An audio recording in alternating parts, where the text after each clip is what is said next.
As we head into the holiday season, we are going to be replaying your favorite episodes of 2024.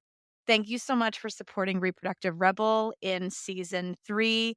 And this week, we are going to replay one of your favorites, A Woman's Worth, with Angela Castrigno, where we talk about the guilt and shame that we feel when we're not as productive as we think we should be in our own minds.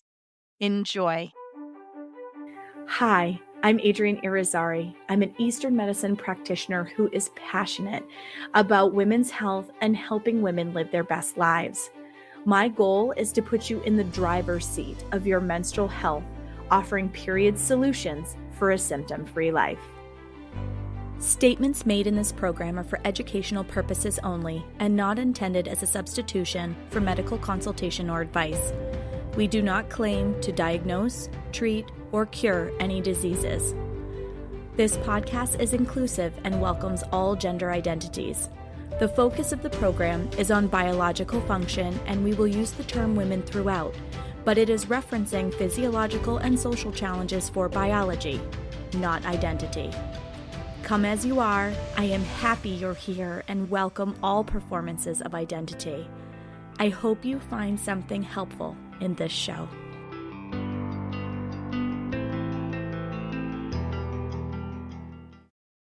Welcome back to another episode of the Reproductive Rebel podcast. I am really excited for this conversation. I am so privileged to have Angela Castrigno, meal prep chef, New Hampshire, on the show with me today. Welcome, Angela. Thank you. I'm so excited to be here. So, if any of you have followed me for a little while, my background is in Chinese nutritional therapy. So, I've kind of been a food geek since the beginning. And Angela and I have geeked out about food over the course of time, and she is absolutely brilliant at coming up with really amazing recipes. So, as we have had our foodie conversations, we've had some really cool themes come to the surface of some of these conversations. And it's the reason why I wanted to have her on the show today. One recent conversation that we had was about women prioritizing themselves and taking care of themselves, especially when it comes to nourishment. Now, that can come in a whole bunch of different forms. And obviously, because of Angela's expertise, we were talking about food. But I'm going to give the floor to Angela for a couple of minutes, have her introduce her amazing self to you all, and then we're going to kind of talk about this theme about a woman's worth and what we reinvest back into ourselves.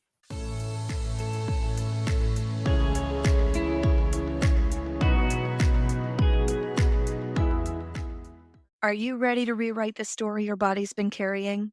Rebel Remembered is a transformational journey for every woman who's felt disconnected, silenced, or weighed down by period pain, fertility challenges, or the shifting tides of perimenopause and menopause. Led by the reproductive rebel, Adrienne Irizarry, this program weaves together goddess archetypes, body literacy, and the ancient healing art of sound. Here, you will find freedom in your body, reclaim joy, and release the intergenerational trauma that no longer serves you. Sister, it is time to remember your strength.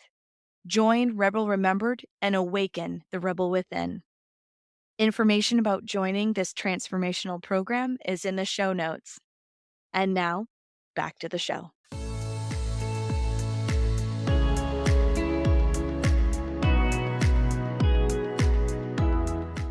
Thank you for that introduction.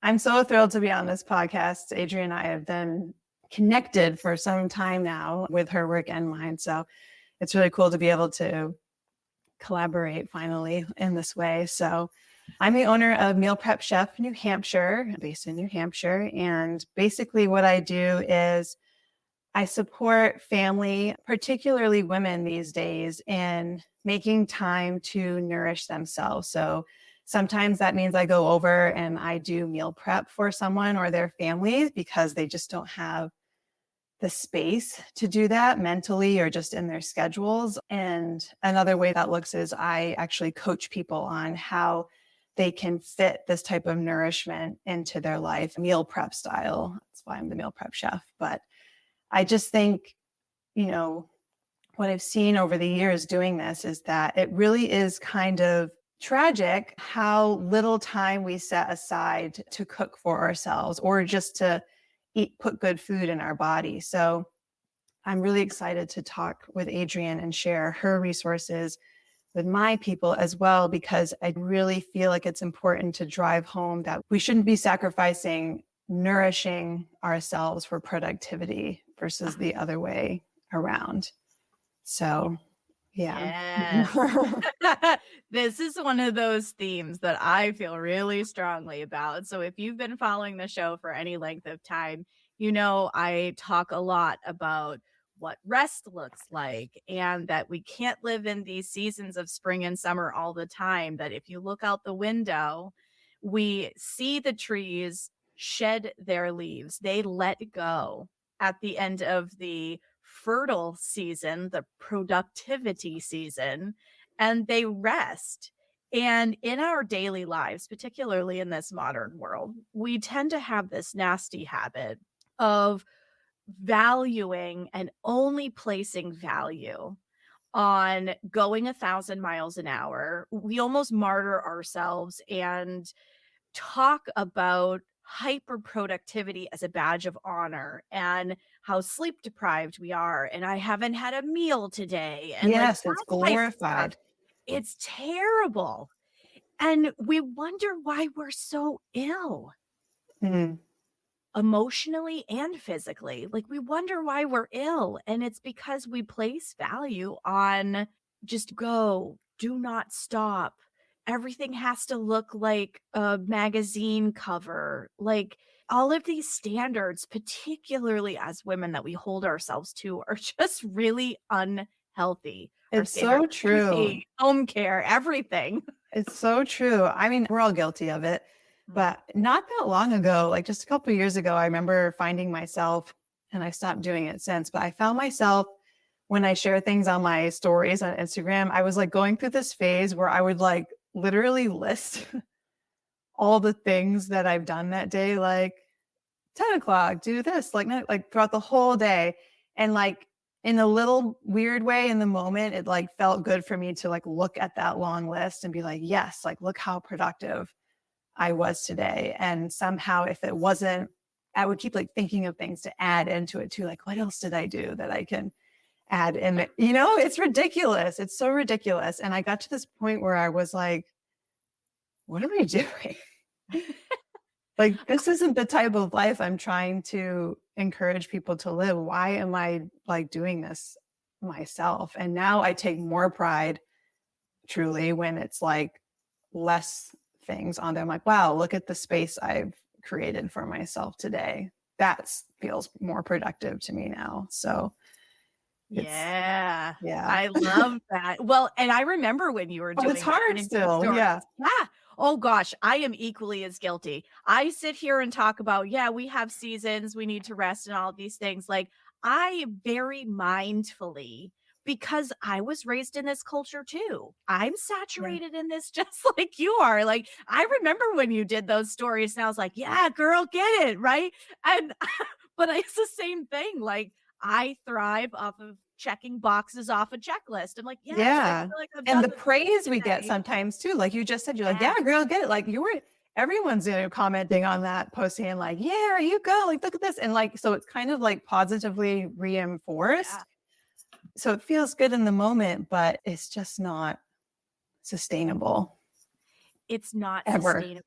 And that's one of the big reasons, like, I just felt so called to this conversation too, because we do place so much value in ourselves. Like, our sense of self-worth in some ways is literally measured by, do I get to check all of these damn boxes today? And I used to be like hyper guilty of this. I was just going to say, the guilt comes in if you don't. Like heavy guilt. Yeah. Because you feel like you're being lazy. Yes, like, exactly. Things. Well, I used to stack the deck against myself, and it took me a long time to realize that I was doing that. I used to like put an entire checklist together. Okay, cool.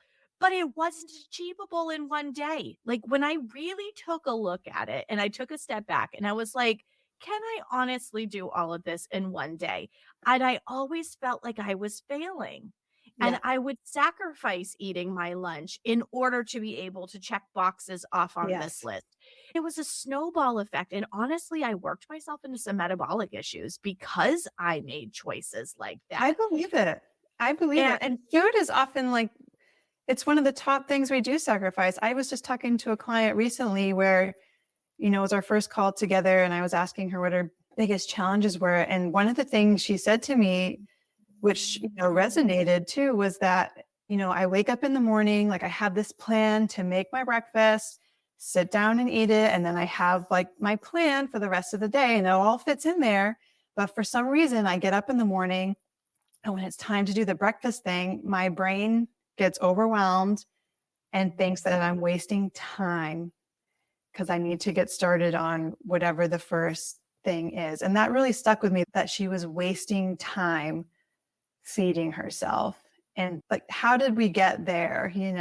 That's not okay. And, when we sit down and think about it, obviously food is fuel and we tend to be more productive when we take that time to feed ourselves, even though we create less time, to be productive. We're actually more productive in that shorter period of time because we actually fueled ourselves to do it. But that just really made me feel just kind of sad, and she wasn't the first person I've heard say that. And I felt that way myself. Like, I feel like I'm wasting time, taking a break for lunch or, or at the very least, like if I'm going to have lunch, I need to have it at my desk while I'm, whatever you do, respond to emails or whatever it is. But it's just not okay.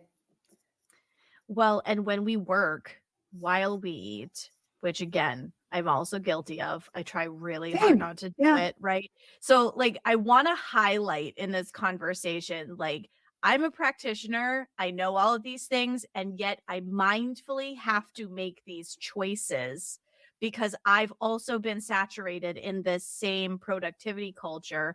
I still have the same levels of shame and guilt that come up over not Yes. checking off all the boxes on my to-do list. So I want to just talk about the human side of this. Okay. Like, we just want to be successful and we want to be praised for that success. But what it's doing is it's making us ill.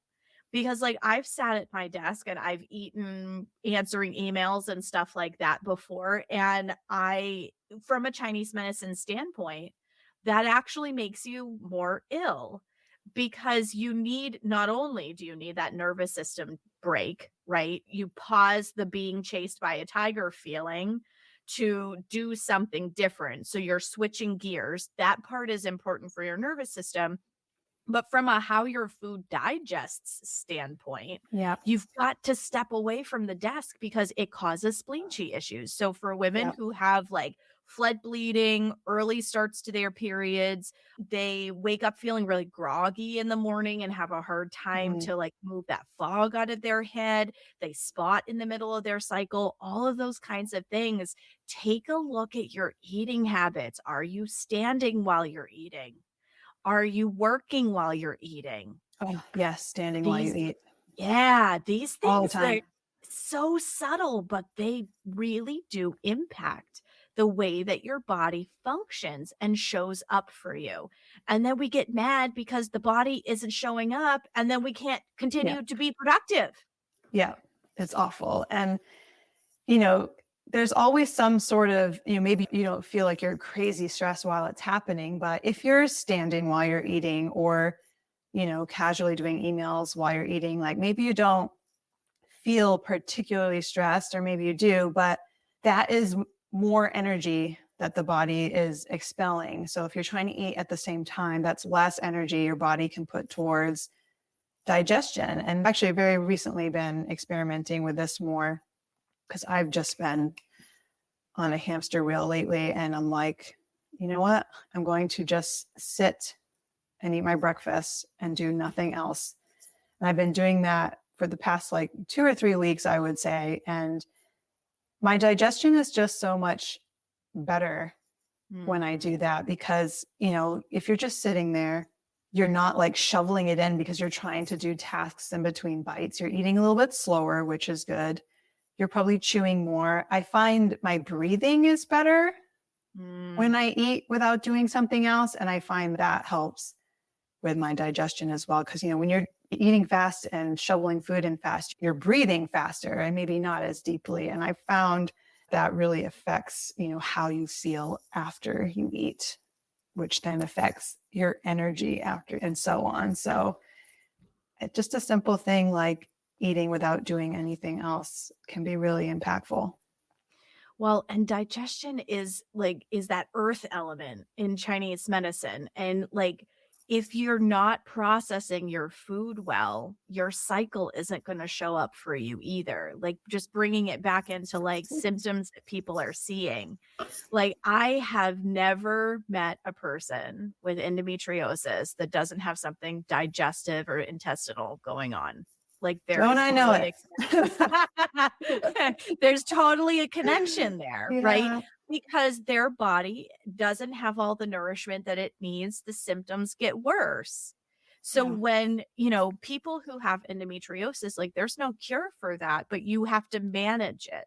And when you're managing your endometriosis, one thing that is really helpful is to take mindful eating moments, whatever those windows look like for you, and make sure you're chewing intentionally and you're not eating distracted. And again, I'm guilty of doing this. I had to get into the habit where I'm I do not bring my phone to the table. My phone goes and lives over there on the counter because I cannot imagine that there's any crisis if all of my family and how is in the automatic house. is that for so many of us? Yeah, I was thinking about it the other day, my phone's right here.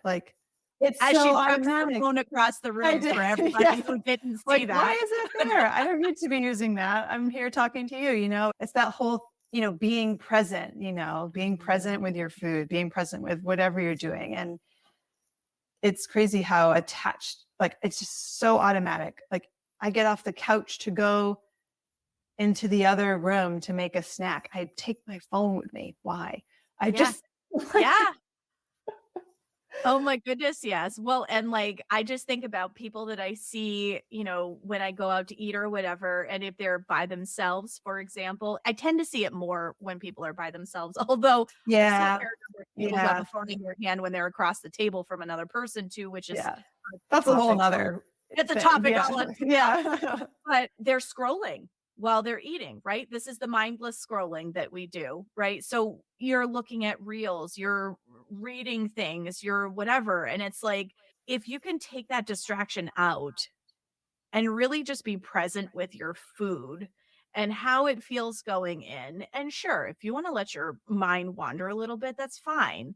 So Thich Nhat Hanh has this Art of Mindfulness book I read a little while ago.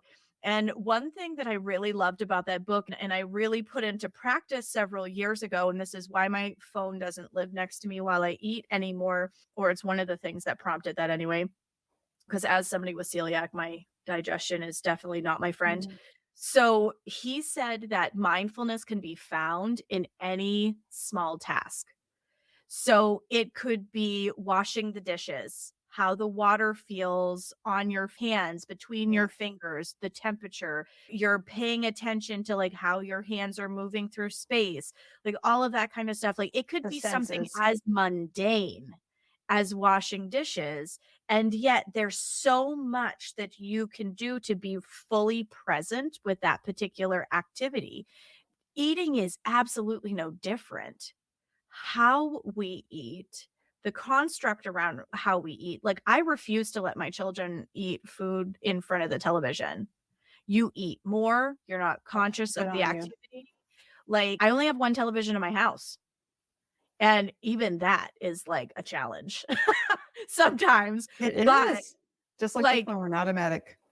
Exactly. And I now have teenagers, and I have one teenager that has a phone, and right.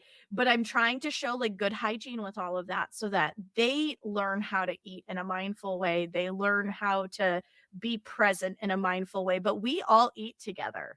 Like my whole family of 5, we sit down and we eat together. And I it is love a that. community activity. Like I grew up that way. My husband and I feel really strongly that this is important. Even when we're at camp during the summer and I've got kids that are like free range chickens everywhere, like when it is dinner time, everybody comes back and we all sit around the picnic table and we all eat together. And we're the only family that I see do that regularly. And for me, it's all about presence and being really embodied and connecting with the people that Yeah, matter most to you that are like right here in front of you. So I think that it's really important for us to start finding ways that we can bring this level of intentionality into small little routine things. Because if we're conscious of it, then we start paying attention to some of these little behaviors. absolutely. And I love that you used the example of washing dishes a moment ago. As a personal chef, I wash a lot of dishes, and I find that is kind of my, just as an example, like that's kind of my respite to be mindful. I'm go cooking this, boiling that, chopping that. And it's like when I start to feel like not centered or something, I'll be like, I'm going to do some of the dishes now. And I go and do the dishes. And it's almost like this brief sort of meditative period where, because it's like, you don't really have to think about washing dishes that much. So it's breathing, it's feeling the water, it's, putting the care into taking care of, the things that help you provide this food. And I think presence is a big part of this, and also, gratitude. Mm. And I feel, because we're so busy and, on the productivity wheel, we don't take that time. So being present and also expressing, even if it's just, thinking about it in your head, like your gratitude for the food you're eating, or the gratitude for, if you're washing dishes, so I'll just keep going on that example, oh, I'm so glad like I have, these plates, these clean plates to eat my food off of. I'm so glad that I have these tools so that I can provide myself or my family or whoever homemade healthy meal, that I know everything that goes into it. I'm so thankful that even when you're working, just like, oh, I'm glad that I have, this means to support myself. And I'm saying this, I think, because if you're struggling to be present, because being present is difficult because of, I think for a lot of people, it's stressful to be present because it's silence sometimes.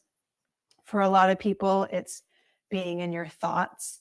It's being uncomfortable sometimes, I think, for some people. So if you're struggling trying to think of like, oh, well, like, what do I do while I'm trying to be present? Like, what am I supposed to think about while I'm just eating, just eating? But, that could just be a place to start. Just say, gosh, I'm really glad that I can just sit here and nourish myself with good food. Now I'm going to take this one step further because we're talking about being grateful and what we do with this time. And we really have lost the ability as a culture to be alone with our thoughts. We're in probably the deepest level of escapist culture in history right now, between recreational opportunities and alcohol. I mean, think about the number of wine o'clock shirts that you can find out there. Like, I'm not saying that to shame anyone. I'm saying that this is culturally where we've kind of brought the needle, right? So we don't, in general, as a practice, spend a lot of time alone in our thoughts. And some of that is because our thoughts, that little inner critic voice inside of our brain, can be a real jerk. A total jerk. A total jerk. Yeah. I love that. Check off all the things on your list, man. It's like, leave me alone, jerk. Like, so do you think, this is where I'm taking this like one step further. Like, do you think that part of why we don't prioritize being able to take that time to make ourselves breakfast or lunch? For me, it was lunch. I was guilty of that. I would get breakfast in and then I would just completely bypass lunch because I would allow myself to be too busy. And then I would eat too much at dinner and I felt like crap. Yep. So, do you think that is because our inner critic sabotages our sense of worth that I we do. don't I think, deserve? yeah, 100%. We said it earlier. No, it's like that guilt feeling. Mm. Like that's the feeling. It's like when I ask people, it's like, well, what's wrong if, sit down and do this for a minute or whatever. And they're just like, they say, and you said this word already, they say, well, I feel guilty or I feel lazy.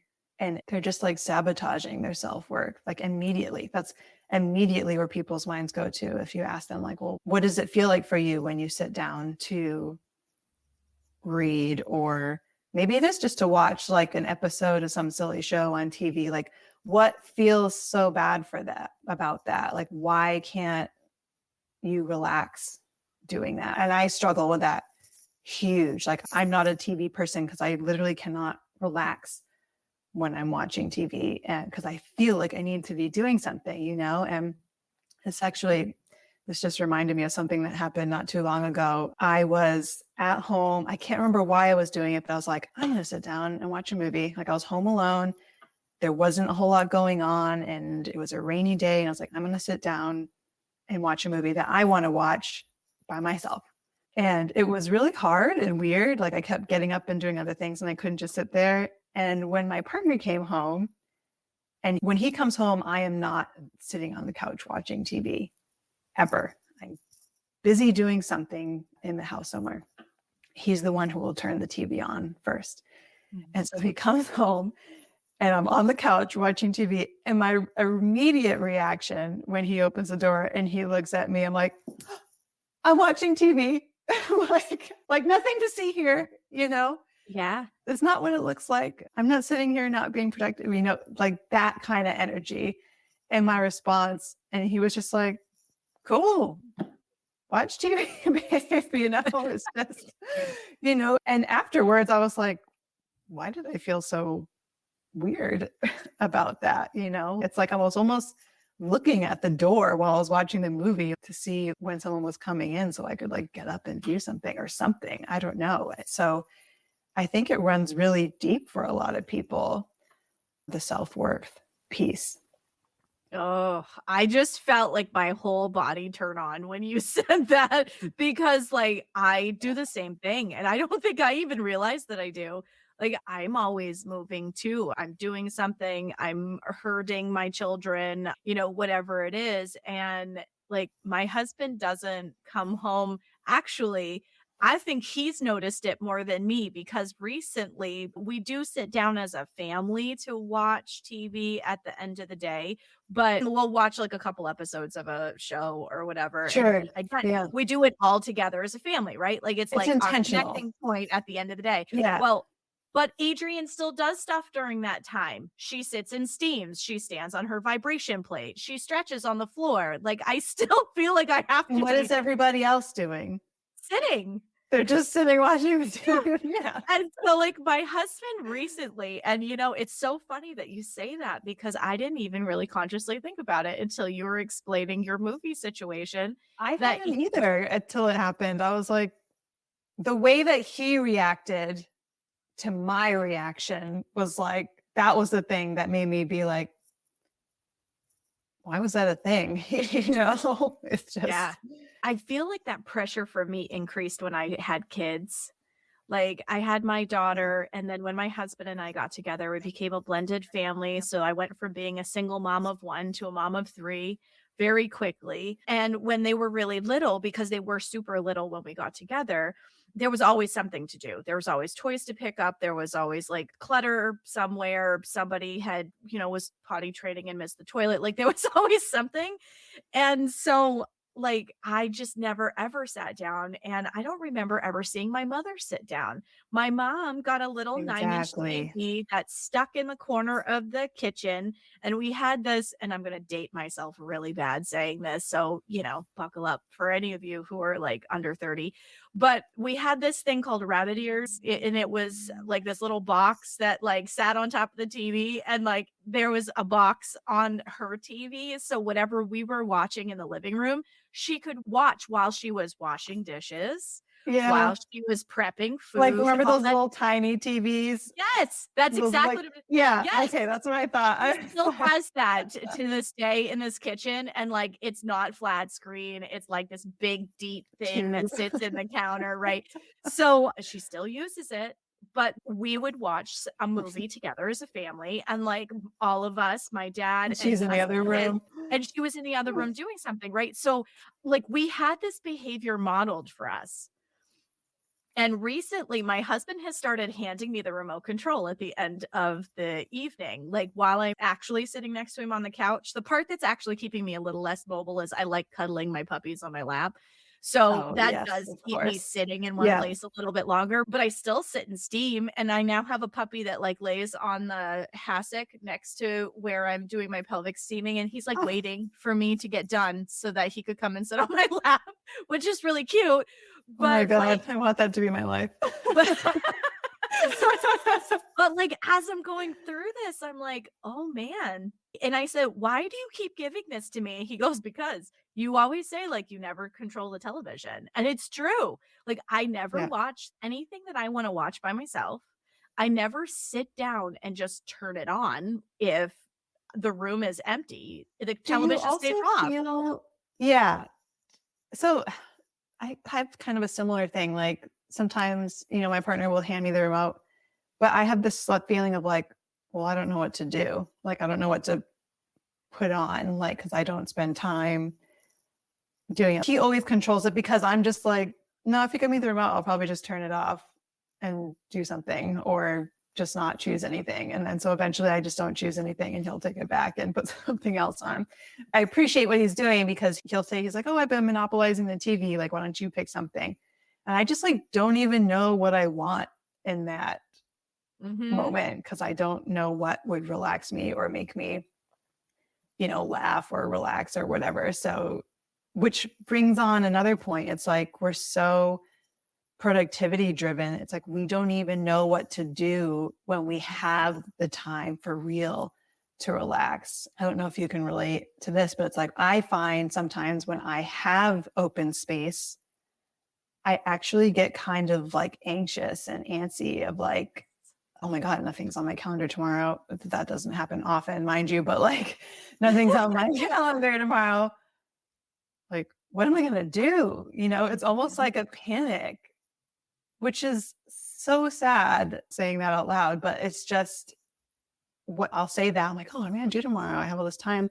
And, my partner, Jamie, will be like, oh, you should go do something relaxing, go get a massage or go for a walk or, whatever, just all these things. And everything that he lists off, I have some sort of feeling or reason inside me where like, no, I don't need to do that. I can find something more productive to do, more productive than taking care of myself. Not that we need massages and like all this stuff, but it's like, God forbid I consider doing something for my body or my mind in like a health mindset way. Like, God forbid I put more worth on that than, cleaning the garage. I don't know. Yeah. But It's almost like feeling worthy of pouring back into your own cup. yeah, I find this with women in my practice all the time. Like they get really excited about like a course that I'm offering or an event that I'm holding or something like that. And then they'll look at it and they'll go, but there's all of these things that I have to do. There's all of these other places that money needs to get spent because of kids and household stuff. And I don't even like buy new clothes for myself when I've lost ugh, weight or yeah, when I've finance gained is a whole weight or nother thing. whatever, but it all ties into Yeah, what we hold as our worth. yeah, Do we feel that we are worth investing back in ourselves? Whether that is buying a dress that makes us feel beautiful, and this could be a clearance $20 dress, but we will find a reason to not justify spending that $20 on ourselves. And, we find reasons to justify not taking the time to make ourselves breakfast. We find Yeah. reasons to justify not sitting quote unquote idle for a few Mm. minutes. And this is why we have epidemic levels of fertility challenges, period problems, and so many people are suffering with mental health and physical health problems. Like, we are worth pouring back into that cup. I 1000% resonate with what you just said.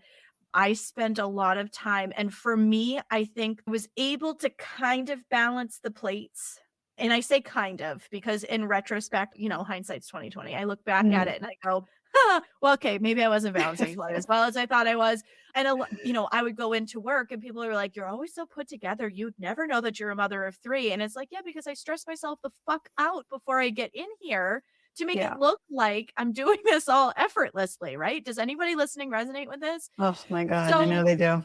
so so like we do all of this stuff and for what, right? And for me, it really came crashing down in 2020 when everything came to a standstill and my kids just appeared at home with laptops from the school and they said, "Oh, I don't know if we're going to school on Monday." They sent us home with these laptops and then the whole world shut down. Mm. Well, I had a whole bunch of wobble in terms of needing to rethink how my practice was going to run. I had to figure out Zoom school with 3 kids, like just all of these things to try to just keep all of the balls in the air. And that is really for me when the rubber hit the road in terms of me saying, "Holy crap, like I don't value myself enough." I had worked myself into sleep issues. I had worked myself into metabolic issues. I feel like I put 20 pounds on overnight because I had so much cortisol coursing through my system. And going camping was the best thing that I ever did for me and for my family because I was able to reset that sleep clock a bit. I started getting back in touch with nature, spending more time outside, really like rising with the sun and going to sleep with those rhythms. And it made a huge difference. But for me, that's where the crisis point hit. We all hit that crisis point where Yeah. we have to start making Yeah. those decisions about like, if I don't start pouring into my own cup, this is going to start going really bad really fast. And it takes mindful work to work through those feelings of I feel lazy, I feel guilty that I'm not moving. So I used to feel a lot of guilt around having an appointment to go to the chiropractor or having an appointment to go to the acupuncturist or something of that nature. And I would get ready to leave the house and everybody was like, "Where are you going?" And they were like, all up in arms about this idea that mom was leaving Yeah. and how dare she do that? I have things you must do, woman, right? And so it took a little bit for me to shake that off. So, it's taken practice. So none of what we're talking about is going to come easy as you get started doing it. None of what we're talking about is going to just be as second nature as breathing at first. And believe me, even once you have practice with it, it's still, you're going to have moments where you're going to catch yourself and go, "Am I sacrificing myself for the good of the people?" Right? So I started having this mantra and I write it down in my journal all the time: body first, business second. I love that. Now, well, Yes. body we understand, but business Yeah. could be like actual practice, but business could be the stuff I have to take care of with my family. It could be all of these things. And as I sit on the doorstep of a big birthday here, I've been reflecting back on the last decade of my life and things that I would like to change as I turn the page into a new decade. And one of the big things that comes up for me is I want to be mobile when I'm an older woman. I want to be able to live life and enjoy my life and not have my health hinder my ability to live my life to the fullest. And that requires balance. That requires me taking that time to pour back into my own cup. And I've started my days slower. Like I give myself like a full hour of meditation, a little bit of stretching, journaling, pull oracle cards, whatever it is. I do those things for about an hour. And then I get up and then I'm doing something intentional with my movement, whether that's yoga, whether that's weightlifting, whether that's riding the spin bike, like whatever it is. Like I do something intentional with my movement for another 30 to 45 minutes. And then I integrate myself into my day. Now, is it a perfect system every single day? No. I have teenagers and they get into fights with each other and I have dogs that, need to be attended to, whatever. Like life happens.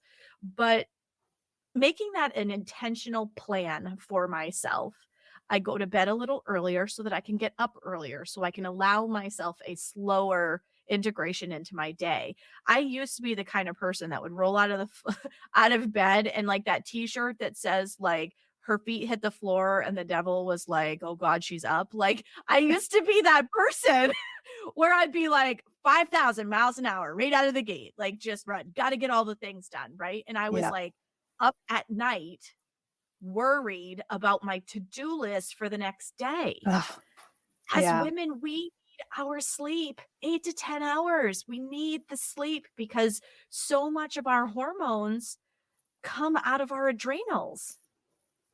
It's very different for men. Men can deal with a lot more sleep deprivation than we can because only 3% of their hormone production, their sex hormone production, comes out of their adrenals. The rest comes out of their testes. For us, it's like a 60-40 split, 70-30 split. We have a large percentage of our sex hormones that come out of our adrenals. And then as people get closer to menopause and they begin their perimenopausal journey, part of the reason why we feel like we're riding a freaking roller coaster the entire time is because we've burnt our poor adrenals out with this not pouring back into our cup and going 50,000 miles an hour and feeling shame and guilt and all of these things around relaxing Yeah. and pouring back into our cup. And maybe it's not a massage. Maybe you go for a walk in the woods. Maybe you take your dog for a 10 or a 15-minute walk where you're looking at the cloud animals and taking pictures of flowers as you're going and not Leaving going, your phone God, at home. we could go like Yeah. like not in a rushed way. Like I tell people, if you can take a walk at lunch, give yourself 10 or 15 minutes. Not only is it good for your nervous system, but like you're pouring back into your cup. You deserve that break. Yes. And it's so little time. Mhm. Like I was listening to a podcast this morning or the other morning, can't remember, but someone was tracking their phone usage on their phone and it was like hours, like Yeah. not productive stuff, just scrolling and stuff like that. It's like take 15 minutes out of those hours that you spend scrolling on your phone and go for Yeah. a walk outside. Like, and I like how you were using the word slower, like moving slower. It's versus stopping. I think stopping is jarring for some people because it's like, oh, God forbid we stop, but just moving slower, not all the time, but just like taking those moments to move a little slower. And I know that some people that I talked to, when you mentioned, going to bed earlier so that you can wake up earlier, I think for a lot of people, that evening time, maybe staying up a little later, reading or watching TV, like it's like not until those later hours that women will kind of allow themselves to be like, okay, the day is completely over. It is nighttime, past the early evening. Like I sit down now, and they'll take that time, and that becomes a little bit of a precious time to them. So going to bed early feels like it's robbing you of that time. It's like you're so tired and you can fall asleep at the drop of a pin, but you're like, oh, but this is the only time I have. I don't want to lose it. But if we can just look at it, if we go to bed earlier, you're going to get the rest you need quicker. And maybe you can get up at that earlier hour and just move slowly in the morning. What if we shifted to having our downtime, me time in the morning, which sounds horrible to some people I know, because, they get up and they're like, I gotta go. It's like, what if you just had this window of time in the morning where the productivity part of the day just hasn't started yet? And that is just your time. Maybe the magic time is 8 o'clock or 9 o'clock, where, okay, when the clock strikes that hour, that's when I give myself permission to like go into busy mode. And then Mhm. all the minutes leading up to that hour, and you get to decide how long that is, depending on how early you go to bed and wake up. That is my me time. If you can just give yourself permission to have that is your window to do with whatever you please. And then when the hour strikes, it's like, okay, now I give myself permission to be productive. Because we're not saying to not do your productive things, like we have to do these things, but it doesn't have to consume every waking moment. So I think just allowing for that slow time is really important. And the way you described, that get up and go routine, my partner he's awful with it. He's doing better. We've actually been talking about how it's been helping, but the alarm goes off, and before I even like realized what that noise is, he is like down the hall into the kitchen, starting the kettle for coffee. Like he springs up. I Yeah. can't even believe it. I'm like, when we started dating, I was like, I thought there was a friggin' fire. I was like, what do I need to get up to? Like, what is happening? And in recent months, he's been telling me, he's like, I've been he has to force himself, but he's like, I've been trying to just move slower in the morning. He's like, I don't know why my alarm goes off and I just feel like I have to go immediately. Like, I just feel like I don't have time and I just need to move. And he's like, and then I get to work, 45 minutes early. And then I'm like, why did I do that? So it's just like this automatic routine, like built into our bodies. That's really hard to reverse. So just back to your point of this not being something that can change overnight, and to not put pressure on yourself to change it overnight. This isn't meant to be like another to-do thing on your productivity list. This is purely to benefit you, this slowing down, this changing of the routine a little bit. And if making a change like that feels just like another thing on your plate, then maybe just start even smaller and just practice, when you're doing whatever it is you already do for your routine, just practice the presence piece and the grateful piece. Like maybe that's all you do to start. It's not taking away, time wise or energy wise from anything. Just go about your day, doing your busy stuff, being productive, and then just practice the presence piece while you're doing it. If we can at least like slow our brains down a little bit while we're being productive, physically moving and typing and whatever it is we're doing, if we can slow our brain down first, I find that helps continue that slowing down through the body, if that makes sense. Oh, beautifully said. I was just thinking as you were talking, I was like, I think that's the note we gotta end on right there because it's true. Like if you do slow the physical function of it down, you're actually creating space in your body, in your energy, all of these things in order to actually invite in what that next step in creating more space for yourself looks like. Yeah, you For need to me, create the space for it. yeah, it's been a 2-year process for me. It's been a 2-year process for me. So I don't want you to think that this is something that is going to happen overnight. You're going to like cut all of these things out of your life. Because again, like if you're doing it in a very regimented way, one, that's a very masculine energy way of looking at it. Right. And anytime you keep yourself in masculine energy, you're working outside of your natural flow, which is more feminine energy, regardless of how you identify. Our hormones put us in a more feminine energy state, right? A lot of us default to sitting in masculine energy, one, because again, we default to a productive energy society. A lot of us have to provide for ourselves in one way or another, whether we have partners or not. And that requires us being in this decision making, forward thinking, linear kind of way of being. But energetically, we can only hold ourselves in that space so long before we start to have health issues and other issues, right? Like mental Yeah. health, physical health, like, before we start to have issues. So being able to spend that time in gratitude and being present in those moments helps us to move more into an embodied state because you're paying attention to how does my body feel while I'm doing this? What is it about this situation that makes me feel this way? And as we start tapping into that F word, that feelings word, right, we're starting to move ourselves more into that feminine flow, which, not to be punny about flow or whatever, but it literally does help the Please flow do. of your period. Yeah. Oh, I'm a pun master, man. But it literally helps the flow of your entire cycle, the way that your hormones communicate with themselves, the way your period shows up for you every month, all of these kinds of things. Like when you're swimming with the current, it takes less energy to go further than when you were trying to swim against it. And being in a more embodied place, you're swimming with it. It actually helps your productivity. Yes, I was just thinking that.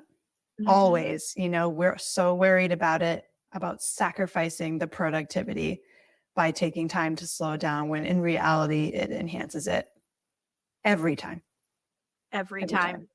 I Yeah. find all of the creative answers to the problems that I am spinning out about drop in when I allow myself space. Yeah. 100%. So, baby steps. All of this is going to happen in baby steps. And really let this podcast be your invitation to take a look at what is working and what isn't working in the way that you're moving through the world right now. Are you allowing yourself enough time for proper nourishment? Are you allowing yourself time to decompress? Are you allowing yourself breaks during the day so that you can take a deep breath and allow that stressed out, harried, tight muscled, tight neck that often can encourage headaches kind of feeling to go, I don't have to hold the weight of the world on my shoulders right now. I'm going to be okay. This is going to be okay. I'm going to take a couple of deep breaths. I'm going to come back into my body. I'm going to ask her how she's feeling. One of my favorite ways of doing this is putting my hands over my heart. And I ask my body, like, what do you feel right now? Or how are you feeling right now? Or why do we feel this way? Right? Like if I feel that I'm tight here in my chest, because for me, that's where stress sits. Same. And then I You know? say, what do you need? I Yeah, ask her, what do you need? that's beautiful. And not enough of us take enough time to do that. So Yes. let this What do you show. need to do? Yes. Oh, What yes. do you need? That is perfect. And I'm glad you made that level of clarity there too, because it's true. What do you need and what do you need to do are oftentimes two very different Yeah. things. So we invite you from our heart to check in with yours and ask yourself, what do I need in order to feel like the most radiant version of myself? Yes. And every day take one step in that direction. And you'll get there. And you'll be surprised how fast you get there. 10 minutes here, 10 minutes there, giving yourself, maybe 20 more minutes in your wake up routine before your feet have to roll out of bed in the morning. All of those things add up. They add up, and your body thanks you for that. And she will show up better for you. And you'll be less sick. You'll be less stressed. You'll be able to actually enjoy and live your life in a much more meaningful way that way. Yes. So do you have any final thoughts, Angela, before we end this show? I guess the last thing I would say is at the end of the day to just be kind to yourself, which sounds kind of cheesy and cliche, but it really is just so important. The negative self-talk is so real and heavy for so many of you, and for myself too, many a times. That adds more stress than you could imagine, honestly. Like it really shows up in your body when you're beating yourself up about these things. So just be kind to yourself, thank your body, think your mind, allow yourself space, allow yourself to be slow, and don't berate yourself for doing it. It's not fair to you. You wouldn't encourage someone you care about to behave the way that you're behaving or treat your body the way you're treating your body. If someone came up to you, a dear friend or a family member, and described what was going on in their life and how they're going about your life, you would say, girl, you need to slow down, right? Or something like that. You need to take time for yourself or whatever it is. And yet you are not walking that talk. And I know that is so, so, so, so hard. But in any case, just be kind to yourself. Awesome. Thank you so much for joining me. This has been an amazing conversation. I think we might have to have another one, Angela. Well, always. I could talk to you all day. You know that. So if people are looking for you, how can they reach out to you if they are interested in one-on-one coaching with you or in meal prep services if you are local to the Seacoast area of New Hampshire? Yes, and thank you for being specific about that. So I'm mostly on Instagram for social media. I don't spend a lot of time on Facebook. So on Instagram, my handle is Meal Prep Chef NH, as in New Hampshire. So Meal Prep Chef NH on Instagram, and my website is mealprepchefnh.com. And those are both good ways to reach out to me. I do check my DMs weekly on Instagram, and I check inquiries from the website pretty regularly too. And that is for both personal chef services and also for meal prep coaching, which is basically teaching you how to integrate this into your life so that you don't feel like you are sacrificing anything. Awesome. Well, thank you so much for your time, Angela. This was an amazing conversation, as always. Keep watching because Angela and I have a little bit of collab work that is coming up. Yes, we do. I am so excited about it. And she is fabulous with recipes. I have made several of her creations that are huge hits in my household. So All right. you're definitely going to want to stay tuned for that. And thank you again for joining us for another episode of Reproductive Rebel.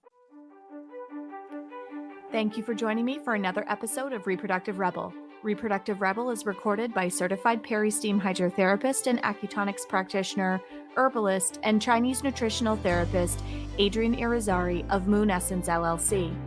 If you are interested in setting up an appointment for one-on-one support, ordering from our store, or checking out our course offerings, visit our website at moonessence.life. Be sure to subscribe to our newsletter and get insider information on upcoming events and offerings. Join the conversation. Like and follow us at Moon Essence Me on Instagram, Facebook, or LinkedIn. Your voices make this program possible. Thank you all for your continued support.